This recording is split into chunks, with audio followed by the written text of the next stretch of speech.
à tous. Alors comme vous le savez sûrement, en Sarthe, nous avons de super bons artistes et nous sommes allés à la rencontre le mois dernier de Nicolas Boutruche qui exposait ses photographies en apesanteur à la MJC L'Alambic au Mans. Alors nous sommes aujourd'hui devant la galerie numéro 7, rue de la Reine Bérengère, tenue par Éric Langlois, qui est un très bon ami de Nicolas et qui l'aide notamment dans la réalisation de certains de ses films. Alors pourquoi nous sommes devant la galerie numéro 7? Puisque Éric Langlois propose notamment des photographies de Nicolas Boutruche dans sa galerie. Alors nous allons aller tout de suite rencontrer Nicolas Boutruche et on espère que ça vous plaira. C'est parti! En fait, j'ai toujours fait de la photo comme tout le monde, à droite, à gauche, en famille, voilà. Et puis, on a toujours, quand on fait le métier que je fais, de la vidéo, du film, on me demande toujours, tiens, tu veux pas nous filmer tel événement, puis fais-nous une photo de telle personne, fais-nous, tiens, tu la fais toujours. Et puis à un moment donné, tu t'en fais pour toi. Donc du coup, j'ai commencé à faire de la photo vraiment avec mes amis. On a commencé à faire des calendriers de nus, voilà, c'est-à-dire que j'ai fait partie à un moment donné d'une équipe de foot, une équipe voilà, qui était une équipe de bar en fait. Un jour dans un bar, on s'est dit qu'on fasse du sport. Donc on a fait du foot et puis il fallait payer la saison quand même sportive. Et il m'est venu cette idée de faire un calendrier de nus de toute l'équipe pour le vendre après dans le bar. Hein. Et après, là, ça nous a financé une année de... Voilà, donc j'ai fait un calendrier, et puis c'est vrai que ça a été plutôt bien accueilli, j'étais assez content des photos que j'avais faites. Donc l'année d'après j'en ai fait un, mais juste avec des potes, c'était 12. Voilà, donc le calendrier était édité à 12 exemplaires. Chaque personne qui avait posé en avait un exemplaire, et puis déjà parce qu'il y a une des photos qui a été utilisée pour faire la pochette d'un album, c'est-à-dire qu'il y avait une de mes amis qui a posé Lola pour le calendrier, Baye. voilà, Lola, qui a dit oh là, j'adore la photo, est-ce qu'on peut pas s'en servir pour faire l'album? Donc du coup, bon, bah, ça a été la première photo, entre guillemets, diffusée à un plus large public. Et puis, l'idée a grandi doucement, en fait, un jour de confronter les photos à un public. Donc j'ai dit ça à un ami, Sylvain. Je dis, j'aimerais bien un jour faire une expo. Et boum, genre 4 jours plus tard, il y a une de ses amies qui m'appelle. Oui, bonjour, je suis une amie de Sylvain, enfin on se connaît un petit peu. Il paraît que tu as envie d'exposer. Expose chez nous, à Ivrart, si tu veux. Attendez, moi j'ai rien de prêt. Donc j'ai cherché une idée. Et alors comment, j'en sais plus, je sais plus comment, mais l'idée de l'apesanteur est venue, en fait. Voilà. C'est vrai que je me souviens très bien du premier vernissage. Heureusement, c'était un vernissage collectif, c'est-à-dire qu'il y avait plein d'autres artistes, donc je pouvais me cacher un petit peu derrière les autres personnes, voilà. Et puis j'ai vu que la série était plutôt bien accueillie. J'ai d'abord donc exposé à Ivry-l'Évêque il y a 2 ans, 1 an et demi, je sais plus. Non, il y a 2 ans. Ma première exposition. Et puis on est venu me chercher. Hein. Moi, je sais pas me vendre. Je suis nul pour ça, mais c'est pathétique. Et en fait, j'y ai rencontré Rémi Le Guilherme. Et je savais qu'il a emmené pas mal de gens avec lui à droite à gauche, tout ça, donc Rémi, on a papoté 2 minutes, mais c'était 2 minutes quoi. Et c'est, je sais pas, 6 mois plus tard, où en fait il m'envoie un mail en me disant oui, je pensais à toi pour faire une exposition, enfin non, Régine, sa femme, a pensé à toi. Ah oui c'est vrai que je me suis souvenu, il me dit, moi je t'avais oublié, mais elle s'en souvenait. Donc, il me dit ouais, je t'emmène à Saint-Jean-de-Mont si tu veux faire une exposition avec plein de gens. J'avais pas exposé depuis 1 an, c'était une aubaine pour moi, j'étais à fond dedans. Donc, puis au final, Saint-Jean-de-Mont m'a dit « Oh là là, mais t'as été le chouchou, tout le monde a adoré ce que t'as fait, tout ça. » Bon, super. Voilà, c'est bon. Les ventes, on s'en fout quand on sait qu'il y a un affect. Voilà. Et puis en fait, ils sont revenus vers moi, genre 6 mois plus tard. Oh, on a une envie. Ils m'expliquent ça, qu'ils aimeraient faire une 20aine de portraits. Enfin, portraits. J'ai mis 1 an pour en prendre 15. Et en gros, j'aurais 1 mois et demi pour en faire 25. Et surtout parce que c'était pas des mannequins, c'est pas des modèles. C'est pas des gens que je connais. Donc voilà, quand c'est mes potes et puis qu'ils sont pas modèles, c'est pas grave, on s'en fout. On rigole, ils sont à l'aise. Quand c'est le pire que j'ai eu, enfin le pire, c'était drôle, c'était le poissonnier, une photo du poisson, enfin d'un poissonnier. Et Et le mec, il venait, mais il savait pas pourquoi il venait. Et j'expliquais tout ça. J'avais mon ordi, je lui montrais les photos. Je faisais, mais il comprenait que dalle. Et puis je crois qu'il avait jamais été pris en photo, des flashs autour de lui, tout ça. Et puis, ben, du coup, j'ai expliqué, oui, imagine qu'il se passe ça. Comme ça. Ok, super. Alors, très bien. Est-ce que tu peux avoir l'air un peu plus détendu? Ah la vache, donc c'était une catastrophe. Donc du coup, j'ai prétexté un problème de lumière, tout ça. Et j'ai demandé à quelqu'un qui était là de lui parler, tout ça. De raconter des conneries, ce qu'elle voulait, quoi. Puis donc, je déclenchais les flashs de temps en temps. Et après, j'ai pris une position, puis je vais, entre guillemets, casser le bras, tac, tac, tac, sur Photoshop, tout ça, pour qu'il y ait une position correcte. Et voilà. Donc c'était compliqué aussi pour ça, parce que les gens sont pas du tout modèles. Donc des fois, ils ont des bonnes poses, mais ils savent pas la garder. C'est... Ah, attends, ouh. Donc ça a été compliqué. Et puis trouver 25 idées, quoi, parce que il fallait illustrer à chaque fois quelque chose de bien précis. C'est que les gens viennent jamais me voir moi. C'est-à-dire que quand il y a un vernissage, bon, souvent, hein, j'y vais avec ma femme, et c'est souvent à ma femme que les gens me disent comment il fait. Alors, bon, au bout d'un moment, c'est pénible, parce que la pauvre... bon, déjà, c'est pas, entre guillemets, son rôle, et puis voilà, donc souvent, elle désamorce le truc avec de l'humour. Je me souviens qu'une fois, elle avait dit, ben, allez, je peux vous le dire, par exemple, le bébé, on l'a acheté. Si jamais j'arrive à aller au bout, il faut que je garde une trace de ce truc-là, parce que...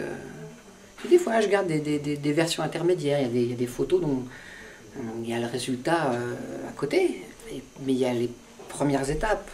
C'est-à-dire que voilà, j'ai fait une première version de telle photo, non, je continue, je change le fond, tout ça. Donc il y a des versions qui existent que personne ne voit, donc ça, je peux montrer. Bah oui, ça, cette version-là, on voit, c'était bien avant, mais il n'y a pas le côté continuum avec un début, une fin. Quand je passe plus de temps à la regarder qu'à travailler dessus, il y a des photos où je suis fier. Je suis fier devant mon écran, je suis tout seul, je la regarde et ouais, c'est comme... putain, c'est moi qui ai fait ça. Il y a juste à regarder les vacances, enfin les photos de vacances quand on rentre. Celles de ma femme, elles sont 2 fois plus belles que les miennes. Il n'y a pas de secret. Je fais des belles photos, mais je les fais avec une palette graphique. C'est-à-dire qu'une fois, il y a quelqu'un qui m'a dit, oui, vous n'êtes pas un bon photographe, vous êtes un bon photoshopper. Je dis, bah oui, je ne l'ai pas pris comme une insulte. Toujours les puristes de la photographie qui vous diront que non seulement c'est en une seule fois, mais c'est que c'est de la pellicule, que c'est en noir et blanc. Bon, voilà. Je fais un art assez populaire. Des gens qui me le reprochent, mais je trouve ça bien aussi que ça plaise, plus que ça me dérange. Je fais pas de l'art pour déranger les gens. Moi, je fais de l'art, entre guillemets, déjà. Je trouve que c'est tellement pompeux comme terme. Je m'amuse. C'est toujours la dernière. C'est-à-dire que quand on en fait une, en général, on la regarde avant d'en attaquer une autre. Puis voilà, puis on revient dessus, on regarde. Et puis toujours cette envie de changer un truc, et puis non.